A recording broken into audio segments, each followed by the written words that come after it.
7월 23일 화요일 스타트 브리핑 시작합니다. 먼저 한국일보 보겠습니다.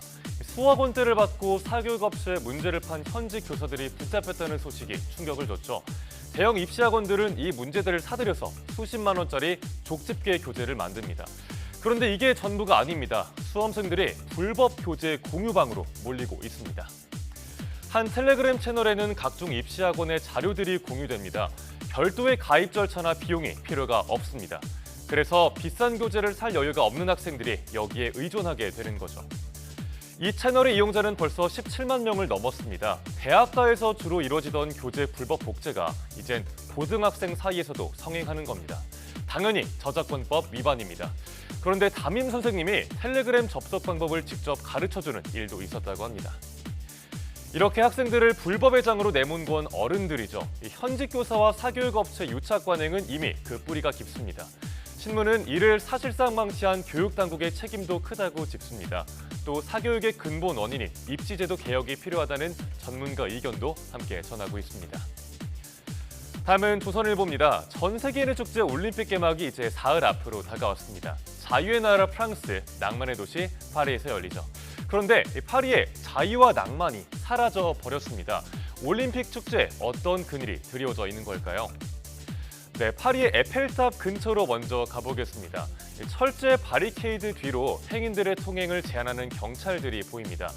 방문객들은 미리 신청한 QR코드가 있어야만 지나갈 수가 있습니다. 또 노트르담 대성당도 상황은 마찬가지입니다. 루브르 박물관도 요즘 한산하다고 하는데요. 역시 개막식 행사 준비로 관광객들의 입장을 통제한 여파입니다. 이렇게 엄격하게 검문하고 통제하는 이유가 뭘까요? 파리 도시 전체가 올림픽 공원이 됐기 때문입니다. 혹시 모를 테러를 차단하기 위함이죠. 네, 오죽하면 2차 세계대전 이후에 가장 많은 군인들이 파리에 모였다는 보도가 나왔습니다. 여기에 교통체증까지 심해졌습니다. 네, 파리 시민들은 왜 우리가 희생양이 돼야 하느냐며 울상입니다. 여기에 감시용 드론까지 경기장 주변을 맴돌 예정인데요. 사생활 침해 우려도 제기가 됩니다. 현지에선 올림픽 기간 동안 파리 시민 절반 이상이 파리를 떠날 거란 예측도 나오고 있습니다. 이번엔 중앙일보입니다. 세계적으로 인기를 끄는 K푸드 중에 하나, 불닭볶음면. 하지만 너무 맵다는 이유로 덴마크에서 리콜, 즉 회수 조치가 됐었죠. 그런데 이 K특공대 노력으로 리콜이 철회가 됐다고 하는데요. 어떻게 가능했던 건지 함께 보겠습니다. 덴마크에서 불닭볶음면 회수 결정을 내린 이유는 건강을 해칠 우려가 있다는 점이었습니다. 그래서 우리 정부와 제조사인 삼양식품은 발빠르게 움직였습니다. 좀 맵긴 해도 위험하지 않다는 걸 파고든 겁니다. 조리하다 보면 소스가 봉지나 그릇에 묻죠. 소비자가 섭취하는 캡사이신 함량은 결국 좀 낮아진 점을 강조했습니다. 식약처는 덴마크의 리콜 조치가 다른 나라로 퍼지지 않게 하는 데 특히 신경을 더 썼습니다. 우리의 설명에 고개를 끄덕인 덴마크, 3개 중 2개 제품의 회수 조치를 철회했습니다. 또 그전엔 불가능했던 식용 금박의 베트남 수출도 정부 기관들이 적극적으로 나서면서 가능해졌습니다. 이렇게 민관합동 규제 외교가 해외 빗장을 풀고 있는데요. 앞으로도 K푸드가 각국에 진출해서 전 세계인들의 사랑을 받길 바라겠습니다. 이어서 동아일보입니다. 검정고시를 보고 대학에 들어가는 신입생이 역대 최다를 찍었습니다.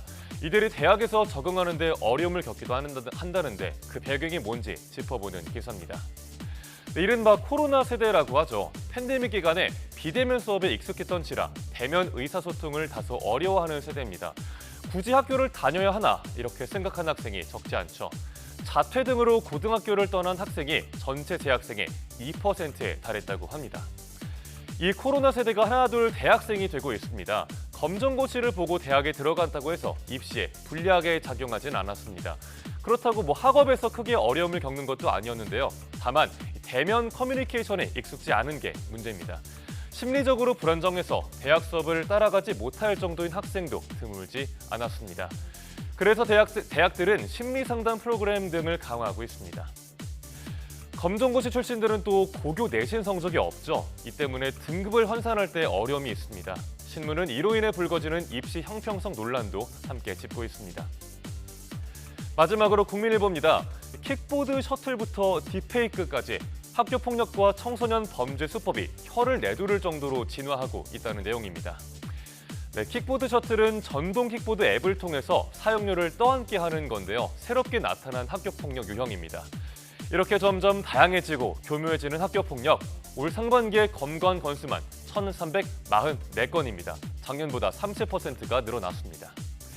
또 성폭력과 성희롱이 학교폭력 유형 중에 가장 가파르게 늘었습니다.